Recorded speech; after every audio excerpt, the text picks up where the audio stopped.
What's up, guys? Welcome to the second half of AS paper called Pure Paper 1 of 2022. Let's get into it. So, firstly, we've got this normal derivative and difference of two squares question to start off, question 7. So, firstly, we're just going to find the factorizer. We're just going to factorize x out and then use difference of two squares to find this. Next, we're going to sketch C and also find where it cuts the x-axis. This is literally just x equals 3, x equals minus 3, x equals 0, because we're just going to set what we just got to 0.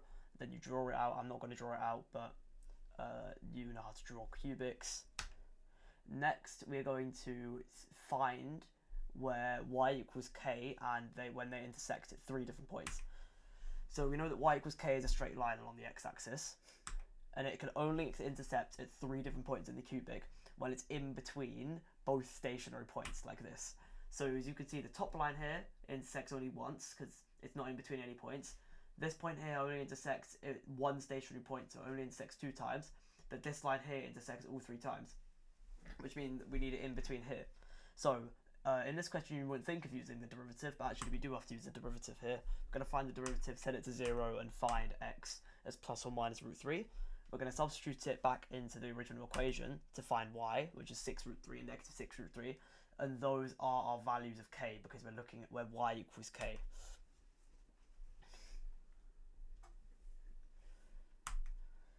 Alright, next we've got this very, very sleepy models question, unlike one that's going to come up later. Firstly, we're just going to set it equal to 2.2, k is going to be 0.8. Next, we're just going to find the set it equal to 1. And we're literally just going to solve for t. We're going to use ln to get rid of the e. This is just like any other model with e question, and we're going to divide to get t equals 3.9. Next, we're finding the rate of which air pressure is decreasing. So every single time it says rate, you have to find the derivative. So we're going to find the derivative of this model to get this, and then we're going to just substitute t for 2, and we're going to solve. Alright, next we've got a pretty easy logarithm question. So first we're going to find these two values in terms of p. So we know that log base 3 of x over 9 is just log base 3 of x minus log base 3 of 9. So that is just log base 3 of x minus 2, and we know that p equals log base 3 of x, so it's just p minus 2.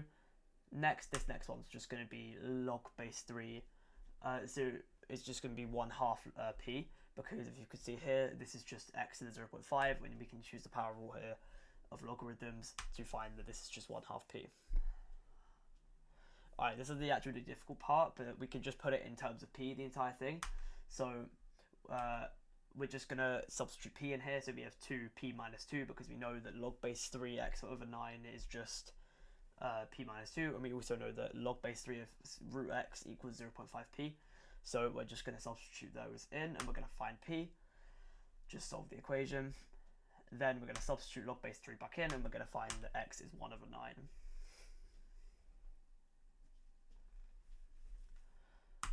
Alright, next we've got a very long integral question and differentiation question actually.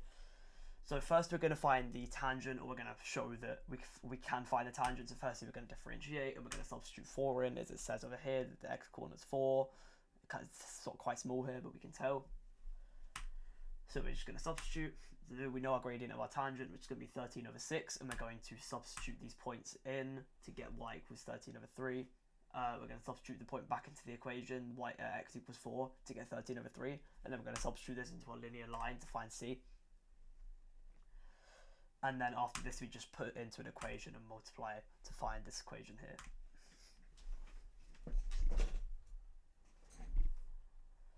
Next, we're going to do the integral here. So we know the tangent point is 13 over 3, because we know the x coordinate is 4, and we found the y coordinate back here. So we're going to draw this triangle over here, and we need to, because to find the area under this graph, we need to take it away from this triangle here. So we're going to, we know that this is the shared point between the curve, no, the start point, sorry. The start point is 4, 0, because that's the x coordinate, and the point where it crosses the x-axis is 2, 0, because you can just use this equation to find it. So now we just find the area of this triangle by doing half times 2 times 13 over 3, which is just 13 over 3. And because we know that the height is 13 over 3 and we know that the base is 2, next we're going to do what we've been waiting for here. When it says area under the curve, of course we're going to put it into an integral from 4 to 0, and we're just going to do this entire thing. We're just going to compute it. Boom, boom, and we found it.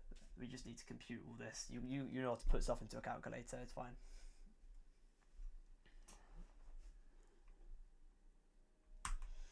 Alright, next we got a weird little circles question. This first bit's really easy, I can kind of gloss over it. You know how to complete the square for circles, so we're just going to complete the square. We're going to get this equation here, and we can find the centre and the radius. Right, this next part's the interesting part. So we know that we want this line here, and we know that there's a right angle here, and we want to find this kind of area. We want to find this line here. So it's basically just a reverse tangent to circle, except it's not really a tangent. So we're going to find the gradient of our line here, of our straight line, which is just -1/2. We can use the equation to find that. So if we do the perpendicular negative gradient, we can find the gradient of the shortest distance line, which is this one, is 2.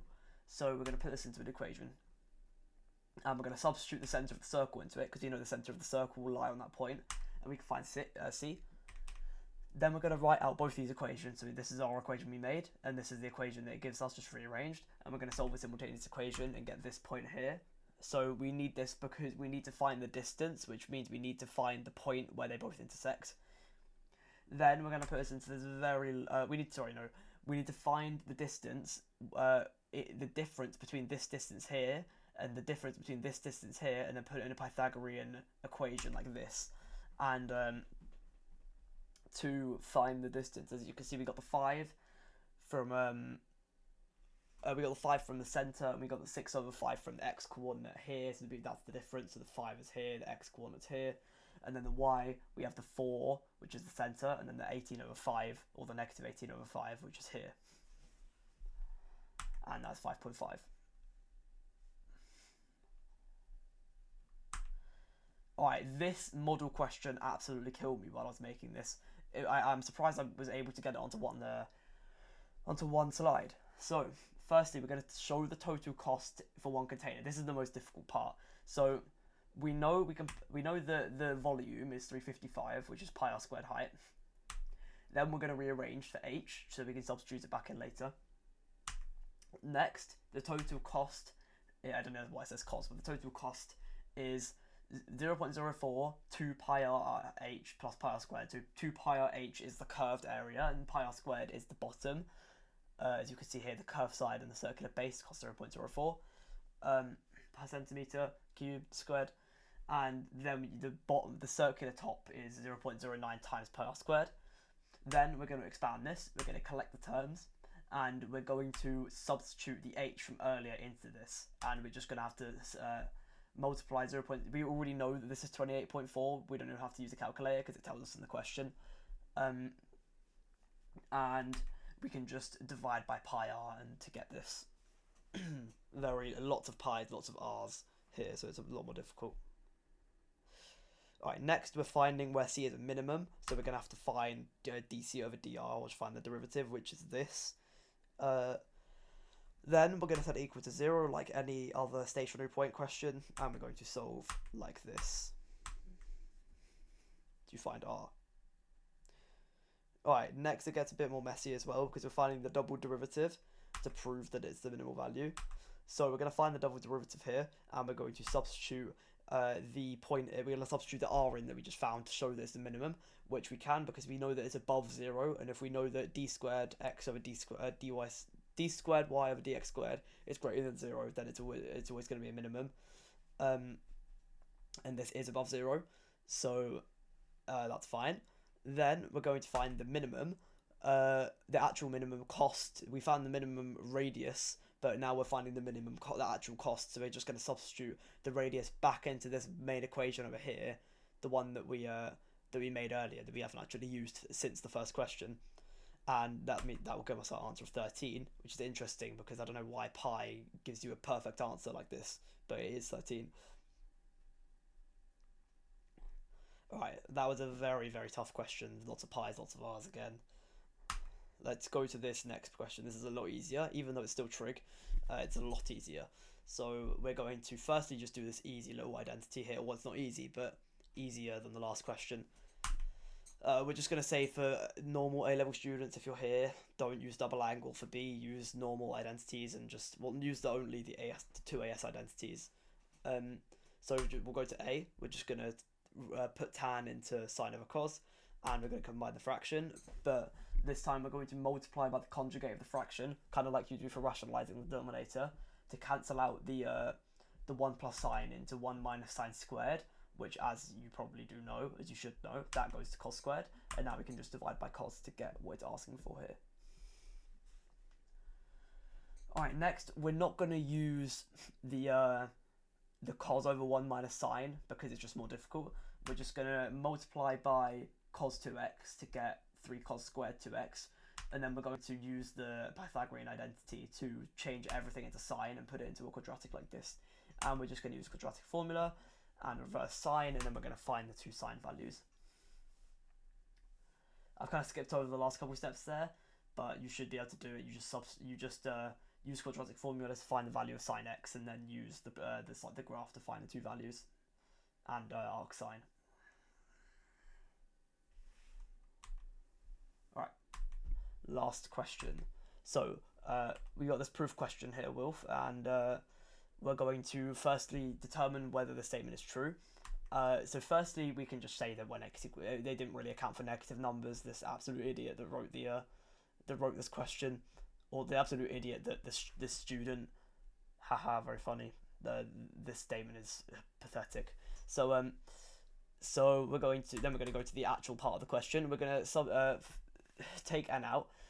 To get this quadratic that should be familiar because it factorizes to n plus 1, n plus 2, which means this are 3 consecutive numbers, which is important because 3 consecutive numbers, one of them must be a multiple of 2 and one of them must be a multiple of 3, because if you think about it, 3 numbers going up, one of them must be a multiple of 3, because if you're going up in 3s, one of them must be a multiple of 3, same with 2.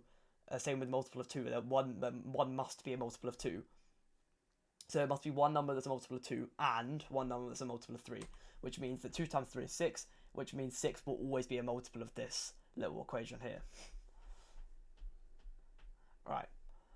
Thank you for watching, guys. That was very interesting AS paper, I have to say. Hope you have some fun, whatever you're doing, and happy revising.